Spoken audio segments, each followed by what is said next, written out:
네, 김영환입니다. 같이 오늘도 말씀 묵상하겠습니다. 다음 주애가 굉장히 당당하게 무엇인가를 저에게 요구하죠. 왜 그렇습니까? 자녀이기 때문에 그런 것이죠. 바울은 로마서 8장 1절에서 그리스도 안에 우리에게 참 자유가 있다라고 이야기하고 우리가 그리스도 안에서 누릴 축복이 있다. 이것을 이야기하고 있습니다. 그래서 생명의 성령의 법 안에 있으면 우리가 세상이 경험할 수 없는 평안 그리고 주님의 축복을 맛볼 수 있다. 이렇게 이야기하고 있습니다. 오늘 본문에서는 바울이 어떠한 것을 이야기하고 있을까요? 바울은 오늘 어떤 것을 말하냐면 우리가 죄의 본성에 살고 있었지만 그 본성대로 살면 우리는 죽는다. 그런데 영으로서 우리가 그리스도 안에서 우리의 행실을 죽이면 우리가 산다라는 그 비밀을 이야기하고 있습니다. 로마서 8장 13절과 14절을 같이 한번 보면요. 너희가 육신대로 살면 반드시 죽을 것이로되 영으로서 몸의 행실을 죽이면 살리니 무릇 하나님의 영으로 인도함을 받는 사람은 곧 하나님의 아들이라. 그러니까 우리가 그리스도 밖에 있어서 육신대로 살면 반드시 죽게 된다라는 거예요. 그래서 우리가 무엇인가에 중독되면 결국에 끝은 죽게 되는 거죠. 우울의 끝도 결국에는 자살이라는 죽음이죠. 마찬가지입니다. 상처로 내가 어떤 상처를 받아서 그것을 해결하지 못하면 결국에 사람은 죽게 됩니다. 관계적인 죽음이 오게 되고 경제적인 죽음이 오게 되고 또 우리 기분은 날마다 죽게 되는 것이죠. 그런데 하나님의 영으로 인도함을 받으면 우리는 하나님의 아들, 하나님의 자녀라는 신분이 되기 때문에 우리는 행복하게 살 수 있다는 거예요. 로마서 7장에서 사도 바울은 자기는 공고한 자, 죽을 수밖에 없는 자라고 했지만 이제 8장에 와서 그리스도 안에서 어떠한 특별한 축복을 누린다라는 것을 말하고 있어요. 그래서 15절에 보면은 우리가 아빠, 아버지라고 부를 수 있다라고 이야기했습니다. 어떻게 우리는 하나님을 아버지라고 부를 수 있을까요? 예수님이 돌아가셔서 우리를 입양해 주셔서 그런 놀라운 역사가 있게 됐죠. 여러분, 아무에게나 여보, 자기 이렇게 말할 수 있습니까? 안 되죠. 관계가 있어야 돼요. 그래야 우리가 자기 여보, 아빠, 엄마 이렇게 부를 수 있는 거잖아요. 근데 우리는 주님과 하나님과 관계를 맺을 수 없었는데 예수님이 돌아가시면서 그러면서 우리에게 아바, 아버지라 부를 수 있는 관계성이 생겼다라는 거예요. 우리가 어떤 사람에게 길에 지나가는 사람에게 아빠 이렇게 이야기하지 않잖아요. 그렇죠? 그런데 어떤 촌수의 관계만 형성이 되어도 뭔가를 막 요구할 수 있습니다. 제가 유학할 때 한 친구가 이모부가 있었는데 이모부가 좀 잘 살았어요. 그런데 자기가 이제 조카니까 이모부에게 이거 해주세요. 이렇게 당당하게 이야기할 수 있었습니다. 그냥 어떠한 관계성만, 친인척 관계성만 있어도 우리는 마구마구 무엇인가를 요구할 수 있다는 거예요. 그래서 우리가 아버지 하나님으로 또 우리는 자녀로 이렇게 관계성이 맺어질 때 하나님 우리에게 모든 것을 주시기 때문에 우리는 하나님께 또한 무엇인가를 요청할 수 있다는 것입니다. 32절에 이렇게 말씀하세요.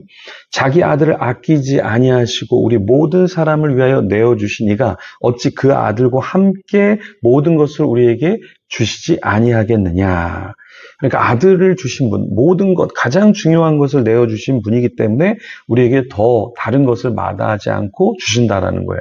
그래서 우리가 이 땅에서 살 때, 우리가 가질 수 있는 것만을 소망하는 것이 아니라 하나님의 뜻에 부합하다면, 나의 욕심이 아니라 하나님의 뜻에 부합하다면 우리는 더 큰 것을 요구할 수 있다. 하나님 아버지와의 관계성이 있기 때문에 그런 것이죠. 그런데 이런 것을 요구하는 것은 단지 우리의 개인적인 유익, 개인적인 이기심에서 나와서는 안 된다. 우리는 더 하나님의 나라가 펼쳐지고 하나님의 사람이 돌아오게 하고 또한 사도 바울은 피조물도 굴복하는 것이 자기의 뜻이 아닌데 이제 그리스도 안에서 주님 안에서 자유하기를 원한다. 그래서 우리도 피조물을 자유하게 하고 품어주어야 한다라는 이야기까지 합니다.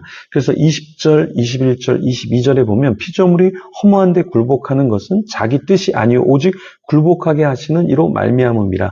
그 바라는 것은 피조물도 썩어짐의 종로로 탄 데서 해방되어 자기의 자녀들의 영광의 자유에 이르는 것이니라. 피조물이 다 이제까지 함께 탄식하며 함께 고통을 겪고 있는 것을 우리가 아느니라. 사도 바울은 우리만 죄의 종으로, 죄의 노예로 있을 때 굴복하고 비참하게 사는 것이 아니라 피조물도 썩어짐의 종로로 탄 데서 해방되어서 자유하기를 원한다. 영광의 자유에 이르기를 원한다라고 말하고 있습니다. 그래서 주님의 나라가 임해하고 주님의 나라가 임하기 전에 또한 우리는 자연을 짓밟는 것이 아니라 동물들을 괴롭히는 것이 아니라 함께 더불어 살아야 한다라는 것이죠. 그런데 어떤 사람들은 동물을 너무나 사랑하다 보니까 동물에게 안수해주고 세례를 주고 또 장례식을 치르는데 영원한 삶을 기원하는 그러한 축복의 기도도 원하는데요. 사실은 우리가 이 애완 동물이 돼야지